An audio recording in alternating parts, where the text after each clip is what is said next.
तो जब पूरी दुनिया सोने की तैयारी कर रही होती है, तब एक इंसान अपने बिस्तर पर लेटकर भी जाग रहा होता है।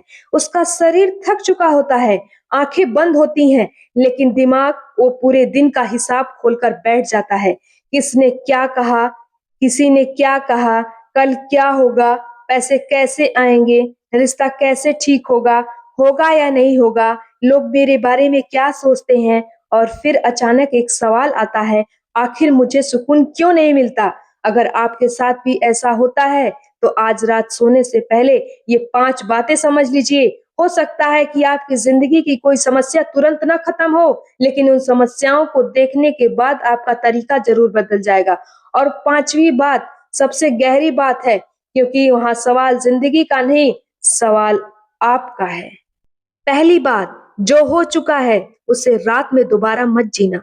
सोने से पहले सबसे बड़ी चीज जो आपको समझनी है, अतीत कभी वापस नहीं आता, लेकिन हमारा मन उसे बार बार वापस ले जाता है।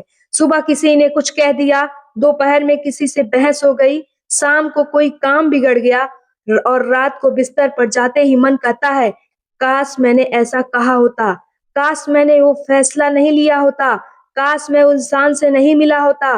लेकिन ध्यान दीजिए, आप जिस घटना को बदलने की कोशिश कर रहे हैं, वो घटना अब मौजूद ही नहीं है, सिर्फ उसकी याद मौजूद है। और याद तो आप वास्तविकता को समझ बैठे हैं। यहीं से मन की चाल शुरू होती है, यहीं से एक बार हुई घटना, लेकिन आप उसे 100 बार जी रहे हैं। एक व्यक्ति ने आपको एक बार चोट पहुंचाई, और आप उस रात को, उसी चोट को अपने अंदर फिर से पैदा कर रहे हैं। जरा सोचिए, चोट देने वाला इंसान आपके सामने नहीं है, लेकिन दर्द अभी भी आपके अंदर है। क्यों? क्योंकि घटना से ज्यादा आप उसकी कहानी को पकड़े हुए हैं। ओशो की पूरी दृष्टि में वर्तमान में जीने की बात बार-बार आती है, क्योंकि जो बीत गया वह केवल स्मृति है, और जो आने वाला है वह अभी केवल कल्पना है। वास्तविक जीवन हमेशा इसी क्षण में है। इसलिए आज रात आप बिस्तर पर जाएं, अपने मन से एक बात कहिए, आज जो हुआ उसे मैं कल अपने साथ लेकर नहीं जाऊंगा। किसी ने अपमान किया, उसे जाने दीजिए।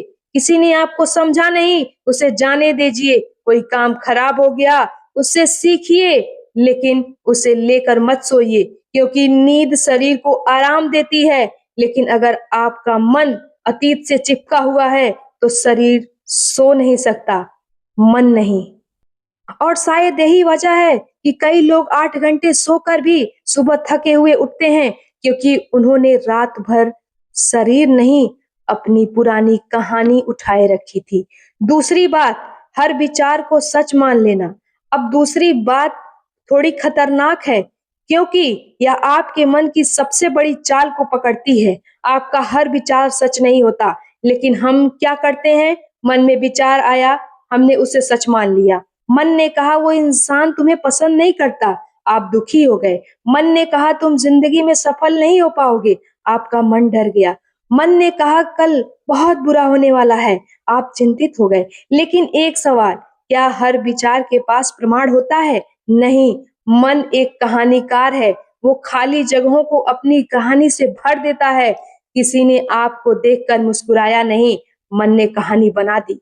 वो मुझसे नाराज है, किसी ने फोन नहीं उठाया, मन ने कहानी बना दी, शायद वो मुझे नजरअंदाज कर रहा है। एक काम में असफल हुए, मन ने कहानी बना दी, मैं किसी काम का नहीं हूँ। ध्यान दीजिए, घटना छोटी थी, कहानी बड़ी हो गई, और कहानी ने भावना पैदा की, भावना ने आपका व्यवहार बदल दिया, और व्यवहार ने आपकी जिंदगी। यानी एक छोटा सा विचार धीरे धीरे पूरी जिंदगी को प्रभावित कर सकता है। इसलिए आज रात जब कोई विचार आपको परेशान करे, तो उससे लड़िए मत, बस पूछिए, यह क्या ये सच है? और दूसरा सबसे बड़ा सवाल, क्या यह मेरे सिर्फ मेरे मन की एक कहानी है? और शायद आपको पहली बार महसूस होगा कि आपके अंदर बहुत कुछ ऐसा चल रहा है जिसे आपने कभी जांचा ही नहीं। और तीसरी बात, जिसे नियंत्रित नहीं कर सकते, उसे छोड़ना सीखिए। अब तीसरी बात, और शायद रोजमर्रा की जिंदगी के लिए सबसे उपयोगी है, हर चीज आपके नियंत्रण में नहीं है। आप किसी को मजबूर नहीं कर सकते कि वो आपको समझे, किसी को मजबूर नहीं कर सकते कि वो आपसे प्यार करे। आप हर परिस्थिति को अपने हिसाब से नहीं चला सकते, आप यह तय नहीं कर सकते कि कल क्या होगा। फिर भी हमारा मन क्या कहता है?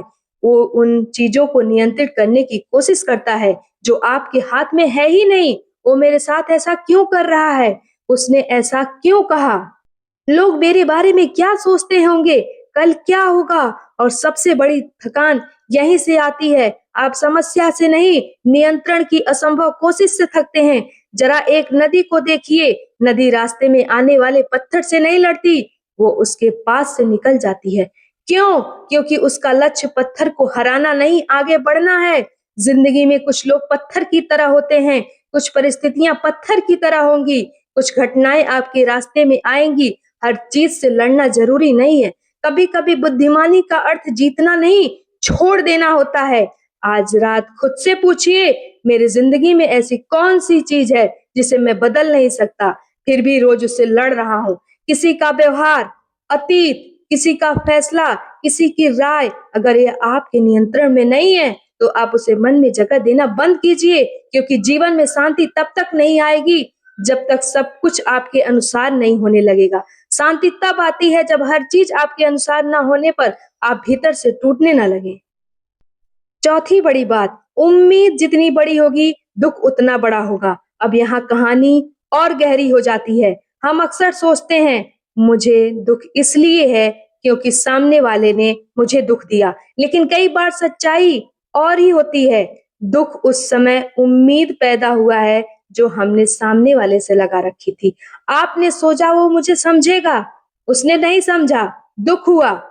आपने सोचा वो कभी मुझे छोड़कर नहीं जाएगा, वो चला गया, दुख हुआ। आपने सोचा मेहनत करूंगा तो सफलता जरूर मिलेगी, सफलता देर से आई, दुख हुआ। अब ध्यान से समझिए, समस्या घटना की नहीं थी, समस्या थी ऐसा होना चाहिए था। यानी हमने जिंदगी को अपनी उम्मीदों के अनुसार चलाने की कोशिश की, लेकिन जिंदगी किसी की उम्मीदों के अनुसार नहीं चलती। इसका मतलब यह नहीं कि उम्मीद छोड़कर पत्थर बन जाइए। इसका अर्थ है प्रेम कीजिए लेकिन कब्जा मत कीजिए, मेहनत कीजिए लेकिन परिणाम को अपनी पहचान मत बनाइए। किसी से प्यार कीजिए लेकिन उसे पूरी खुशी की मुट्ठी में मत रखिए।